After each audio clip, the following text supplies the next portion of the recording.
most recently finished my film, Friend Like Me. Okay, what is Friend Like Me about? So Friend Like Me is a short film about a guy who has had a genie for 15 years, and he's taken about 15 years to decide what to do with his last wish that he's just been sat on the whole time, and in which time he's sort of kind of become friends with his genie, who's become a bit of a freeloader. So he's kind of stuck in this interesting position where he doesn't know whether to use that last wish or whether to just stick with his friend. Oh my goodness, I loved this show. Thank you very much. I really did, and you know what, it took me a couple of minutes, just a few, where my brain went, he's a genie. right. I was like, oh my god, this is so, it was like the floating glass, you know, and I was like, oh my god. I set myself a challenge of like not using the word genie in the entire film. I wanted it to not immediately be apparent that it was just like, oh, he's a genie, because I felt it was a bit too on the nose. Yeah. So like, I'm a big fan of like character dynamics and stuff. So like, for me, it was more interesting to never actually have it said, but instead have it that like you get what's happening through the dynamic and through kind of what you see with the magic and stuff. So it was good really fun. Heartbreaking places. I'm not going to give anything away. Yes.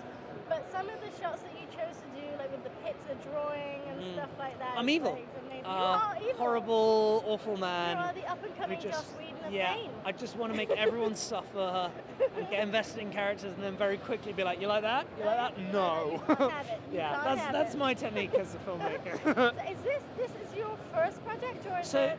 It's my first written and directed project that I've done completely by myself in terms of writing and directing. So I've worked, I think, on 4 short films and about 3 series and a few other bits and bobs here and there, sketches and stuff.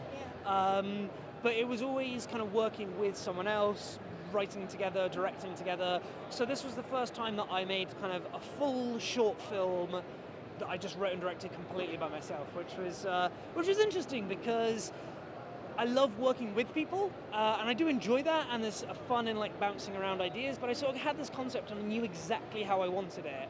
So I kind of wasn't looking for too much help elsewhere. But it was interesting. It kind of presented challenges in some ways because it was like, right, I have to have faith in this. I need to just know that I like this. But at the same time, it was kind of nice to be able to just be like, okay, I think I know exactly what I want this to be. I'm just going to make it exactly how I want it. So that was fun. That was good fun. How on earth did you manage to do this casting process? Because seriously, you literally just phone YouTube and be like, give me everything you've got. Give me everything you got. Well, I'd worked with all of the actors before on quite a few different projects here and there. And normally I'm a big believer in auditions. So like normally I kind of like to write a loose character, and then I might have like a rough idea of who I want. Once we've done the audition, I'll have a clearer idea of who I'm after. Well, so for this one, I really wrote it with the actors in mind. And I know that like particularly Chris like had always been keen to sort of bounce off each other and work together on something a little bigger. And so, because I kind of wrote it with him in mind, and same with Bertie, same with Chris, same with Andrea, like once they'd read it, I think they were all like, "Ooh, I like this a lot. Like I want to do a lot with this." And I remember Chris rang me after I'd sent him the script. Chris Kendall. Chris Kendall. Yeah. Rang me. Yeah.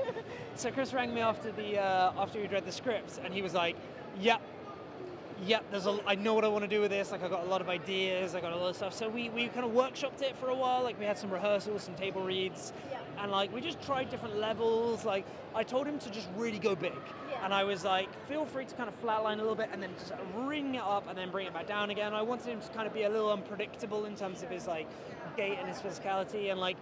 I think what Chris kept saying to me was like he loved the fact that this character is so just like literally magically powerful that he kind of doesn't give a shit. Like that's the reason he doesn't care, and he's so just like carefree, and he's so just like not concerned about kind of being rude to others, that he was just like one of the most like powerful status-wise characters that we've ever written. So like we always had fun with that, and then without kind of giving away spoilers, I think that's why it was really fun for me to then sort of go from that very big powerful character and kind of turning that on his head and suddenly seeing him be a little more insecure, a little more kind of delicate. Human, right, exactly, it's a human story through mythical characters. Which I love, especially for sci-fi and fantasy. Like it's like, I always talk about this, but like, I think so much fantasy is great in terms of creating like huge worlds and stuff, which is amazing, and I love all that stuff.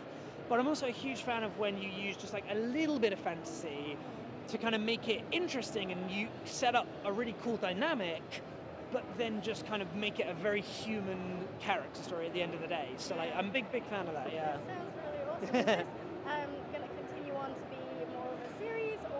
film, or? So we're not really sure. We're not really sure right now. So basically, the idea is that the short film was commissioned by a company called Newform Digital. Sure.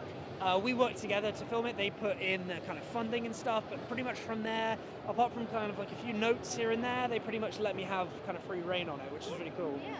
Yeah. And the idea is now that we're going to look to pitch that elsewhere, either as a series. I think series is the most logical place to go with it.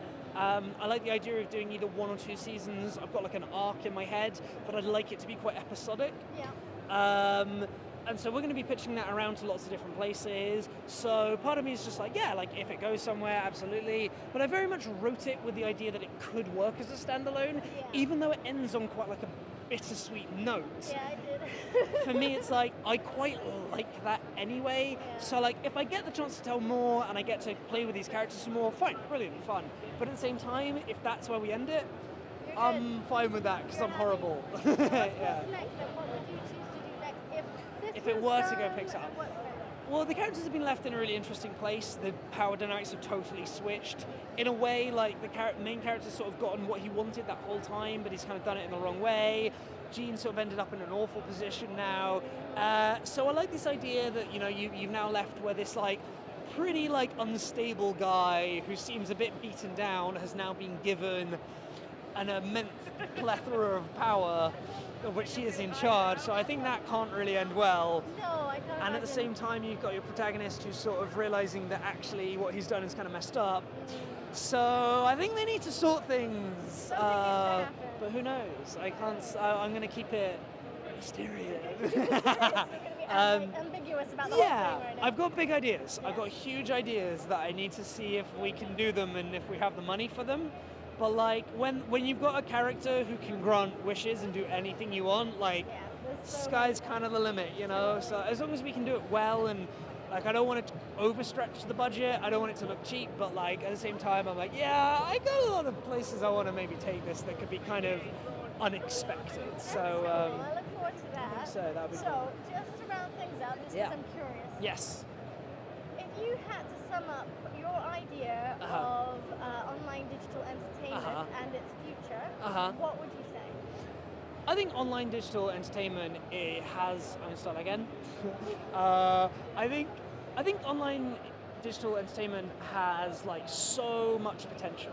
I think it's still at such an early stage in its existence, and people often think of like web series when they think of that kind of thing, and there's awesome and there's some amazing web series out there, but I think we kind of forget that things like Netflix, things like Amazon are in themselves sort of online entertainment. Sure, we might watch it on a tablet or on a TV or on a computer, but like ultimately this is an online service. And so I think more and more the lines between television and film and online entertainment is going to blur. The more we watch films on our phones, the more we watch TV on huge screens, the more we watch web series on everything. Yeah. I think it's become a much more blurred kind of scope of just narrative and just things we're interested in. And I think that we're going to see those lines blur. As well as that, I think we're living kind of within the first pocket of a generation of people who, from a relatively young age, are able to get their ideas out there, are able to tell the stories in a way that was almost unthinkable 20 years ago. Yeah. So I think what we're going to see is a lot more emerging talent from quite a young age. I think we're going to see a lot of young minds sort of doing incredible things. And I hope that it becomes quite a platform in which people can springboard and go see people. That's not to say it's a complete meritocracy, but I think that certainly we're going to see people who could have gone completely unknown for their entire lives, unable to share these things with a huge audience. We're going to see that shared, we're going to see new stuff. So I'm excited. I think there's a degree to which it puts the power of entertainment back in the hands of the people to a degree. But I think it's exciting. And I look forward to its future, and I hope to be a big part of its future. So that is practically the most perfect response I've got all day. Thank you. So, I wrote a dissertation on this, so like wow. I almost have the cliff notes. Yeah. No. Thank you so much Thank you for your having time. me. I look Thank forward you. to the next. Thank you very much. That's very kind. Thank you.